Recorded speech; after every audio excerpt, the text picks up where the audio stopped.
달러 가치가 이제 계속 그 하락을 하고 있는데 그러니까 긴 흐름으로 보면은 달러 가치가 계속 수십 년 동안 이제 지표를 보니까 쭉 하락을 하고 있거든요. 이제 중간중간에는 다시 또 올랐다가 또 다시 떨어졌다가 하는데 어떻게 보십니까? 대세적으로 달러 가치는 계속 하락을 할 것인지 그리고 그 요인이 뭔지 좀 말씀해 주시죠. 달러 가치는 계속 하락할 겁니다. 왜 그러냐면 그거는 역사가 얘기를 해주고 있어요. 예전에 금 1온스의 달러가 21달러 정도 됐었어요. 오랜 기간 거의 한 100년을. 그러다가 브레튼 우드 그 체제로 들어오면서 1온스당 35달러로 이제 내려왔던 건데 지금 1온스당 지금 1,900 내지 2,000불 가까이 이제 왔다 갔다 하지 않습니까? 그 얘기는 20했던 게 2,000불이 됐기 때문에 달러 가치는 사실은 그때에 비해서 한 100분의 1로 100분의 1로 줄어든 거예요. 그리고 이러한 추세는 이건 앞으로도 계속돼요. 그러니까 미국의 달러 정책이라는 건 사실은 그 사람들이 강달러를 외치는 거는 기축통화로서의 그 니즈를 위해서 강달러를 외치는데 그들의 내심은 계속 약달러를 지향하는 거예요. 그러니까 수출하는 나라는 혹은 대외 거래를 하는 나라는 어느 나라든지 환율 전쟁이라는 게 자기 물건을 더 많이 수출하고 하기 위해서 누가 평가절하를 먼저 하느냐가 그 환율 전쟁이거든요. 그러니까 어느 나라나 자기 나라 돈의 가치를 낮추려고 들어요. 그래서 미국이 계속 중국을 공격하는 게 너희들 인위적으로 지금 위안화를 절하시키는 거니까 그 위안화를 절상시키라고 여태까지 계속 압력을 집어넣었던 것도 절상하는 쪽을 막지 않아요. 절하하는 거를 막는 거지. 예, 그러니까 미국의 달러도 지난 역사를 보면 세계 환율 전쟁이 4번 있었는데 이 4번을 다 미국이 주도했던 거예요. 그러니까 미국이 지금 다른 나라가 저 환율을 그 인위적으로 조작한다라고 뭐 보고서도 내고 하지만 사실은 주범은 미국이에요. 그동안 계속 의도적으로 그 달러 가치를 그 하향으로 가져갔던 거예요. 이제 계속 미국이 이제 달러 가치를 하향하는 것은 뭐 그야말로 자기들 이제 환율 전쟁 차원에서 이기기 위한 목적으로 이제 이해가 되는데요. 말씀 들어보니까. 근데 문제는 달러가 계속 약화되다 보면은 역시 기축 통화로서 어떤 자리가 더 위험해질 수도 있는 그런 면도 있지 않습니까? 어떤가요? 있죠. 그러니까는 미국 같은 경우에는 사실은 그 줄다리기를 하는 거죠. 그러니까 예를 들어서 그 예전에 그 EU의 그 재정 위기를 미국이 맹탈을 한 적이 있었는데 사실은 재정에 대한 문제는 그러니까 정부 부채에 대한 문제는 일본이나 미국이 그 유럽 못지않아요. 그러면서 그러한 일종의 긴장을 조성하고 위기를 만들어내는 거. 그런 위기가 생기면은 세계 각국이 다 달러를 필요로 합니다. 신용위기나 금융위기를 안 당하기 위해서. 근데 그러한 의미에서는 강달러라고 이제 스스로 얘기를 해요. 그런데 실제로 이제 자본 거래나 무역 거래를 위해서는 계속 그 약달러를 사실은 원하고 있는 거죠. 상대적으로는 또 이제 위안화 가치는 계속 상승이거든요. 그래서 그럼 결국은 달러 가치가 계속 하락하면은 위안화 가치는 계속 상승할 거라고 좀 맞습니다. 그 지금 우리가 달러 인덱스라고 하는 거는 이건 사실은 선진국 유계 통화 대비 달러 가치예요. 그 중에서도 이제 유로화가 비중이 57.6%인가로 이제 가장 높은데 즉 달러 인덱스는 대부분 유로화하고의 상대 비교입니다. 반면에 신흥국 통화 지수는 따로 있어요. 지금 상황에서 신흥국 통화 지수는 계속 달러에 대해서 강세를 보이고 있습니다. 그러니까 특히 위안화가 절상되는 이유는 지금은 달러 캐리 트레이드하고 그 직접적인 관계가 있습니다. 그 아시겠지만 달러 캐리 트레이드는 이자가 싼 나라의 자금을 이자가 비싼 나라로 가지고 가서 이 차익을 먹는 거죠. 먹는 거거든요. 이게 사실은 단기에는 그렇게 많은 요동을 안 하는데 미국이 2022년까지 우리가 제로 금리 가겠다 그러니까 안심하고 돈들이 빠져나올 수 있는 거예요. 이제는. 그러니까 미국하고 중국의 금리 차가 어느 정도 나냐면 거의 3%가 나요. 예. 2년물 국채가 이제 이쪽은 0.15인데 이쪽은 한 2.85 정도 되거든요. 네. 2차에도 지금 한 2.7% 정도 되고 다른 거는 차이가 좀 더 납니다. 그러다 보니까는 계속 지금 중국으로 달러가 흘러 들어가고 있어요. 예. 월 200불 이상씩 200억 불 이상씩 그러니까 순 유입이 되거든요. 네. 그러다 보니까는 그 위안화 가치는 지금 계속 절상되고 있는 겁니다. 중국의 금융시장 이런 쪽으로 이제 달러가 많이 들어가고 있다는 그런 그렇죠. 대부분 지금 그 중국 국채를 사고 있습니다. 국제 채권 시장으로. 예. 그러니까 그러면- 이게 스마트 머니들이 이제 흘러 들어가는 거예요. 근데 위안화가 계속 이제 평가 절상 가치가 올라가면은 거기에 이제 우리나라 원화도 연동돼 있지 않습니까? 이미 이제 맞습니다. 우리나라도 비슷하게 지금 맞아요. 원화 가치가 올라가고 있는데 1,130원대도 지금 무너졌잖아요. 근데 그러면 장기적으로 봤을 때 예전 같이 다시 뭐 900원대, 1,000원도 깨지고 뭐 900원대로 갈 가능성도 있다고 보세요? 아니 그거는 뭐 단기적으로는 아니지만 장기적으로는 가능한 얘기입니다. 네. 장기적으로는 결국 달러 가치에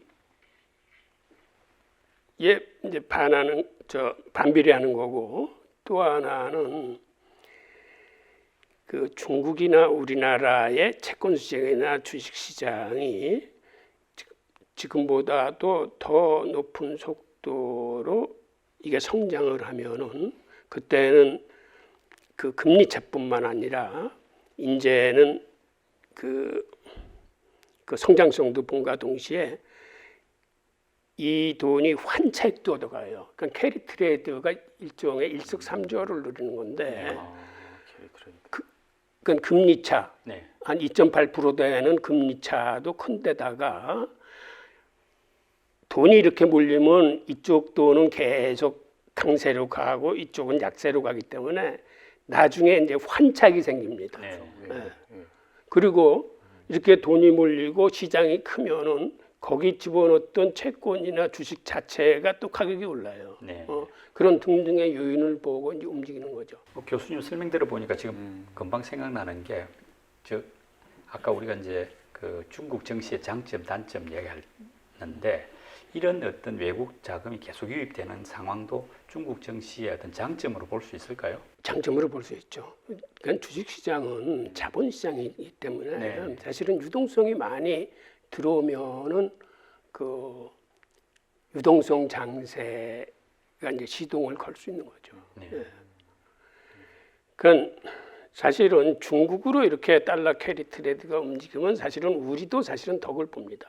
아, 그런가요? 그러니까 우리는 사실은 국채 금리가 중국처럼 높지 않아서 그 금리 차를 한다는 것보다 재밌는 현상은 우리나라 삼성전자 주식이나 삼성전자 우선주 같은 경우는 배당 금리가 이게 중국 그 10년물 국채하고 거의 비슷해요. 네. 여기 3% 저걸 주기 때문에 그러니까는 외국인 입장에서는 중국은 지금 외환 시장이 폐쇄된 시장이기 때문에 보통 홍콩을 경유해서 들어가서 이제 간접 투자를 하는데 우리나라는 완전히 개방된 시장이잖아요. 네.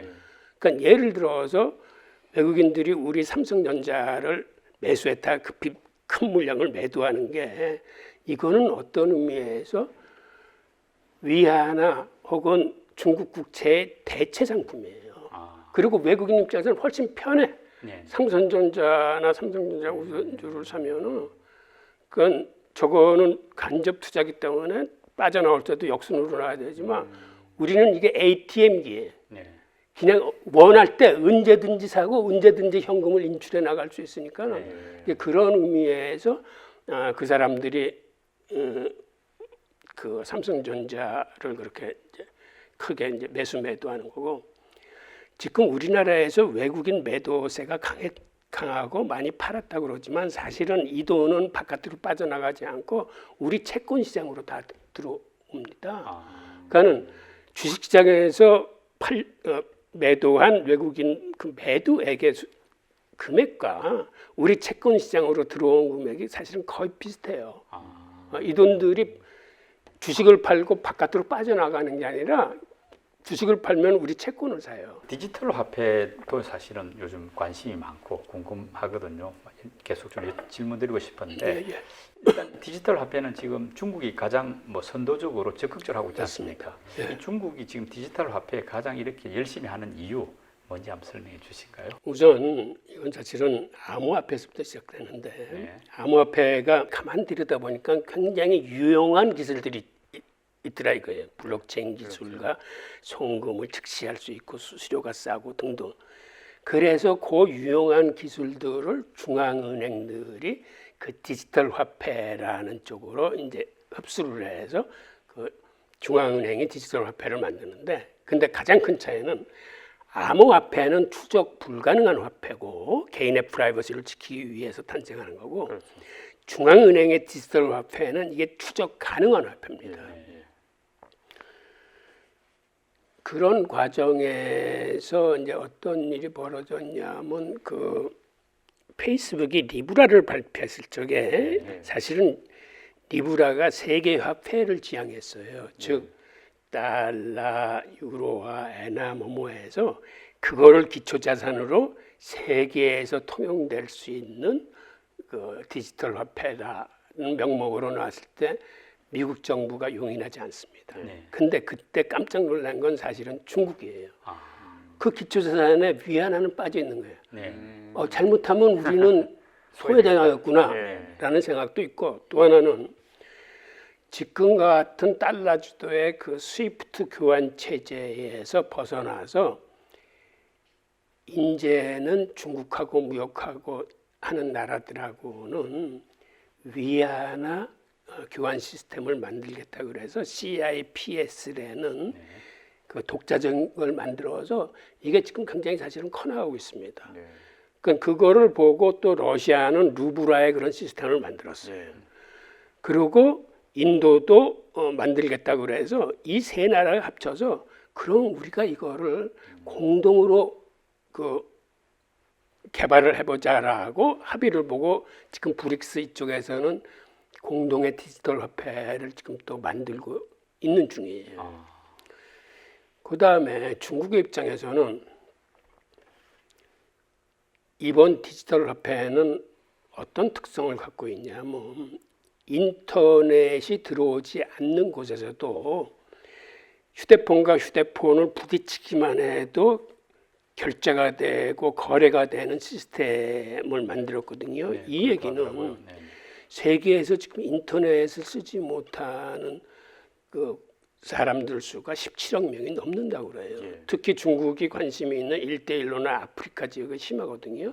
그래서 중국의 디지털 화폐가 나오면 특히 인터넷이 없는 저 개도국에 이게 굉장한 속도로 이게 확산될 겁니다. 디지털 화폐가 나오면 가장 큰 문제는 이게 추적 가능한 화폐이기 때문에 일반인들, 국민들의 반발이 굉장히 클 수 있습니다. 쓰는 씀씀이를 다 위에서 내려다보고 있다 그러면 전혀 프라이버시가 지켜지지 않기 때문에 그래서 지금 디지털 화폐를 개발하고 있는 중앙은행들이 고민하고 있는 거예요. 그래서 중앙은행의 지금 거의 한 70% 정도는 디지털 화폐를 재개발하고 있거든요. 근데 그 중에서 6개 나라는 지금 이원화 시스템을 생각하고 있습니다.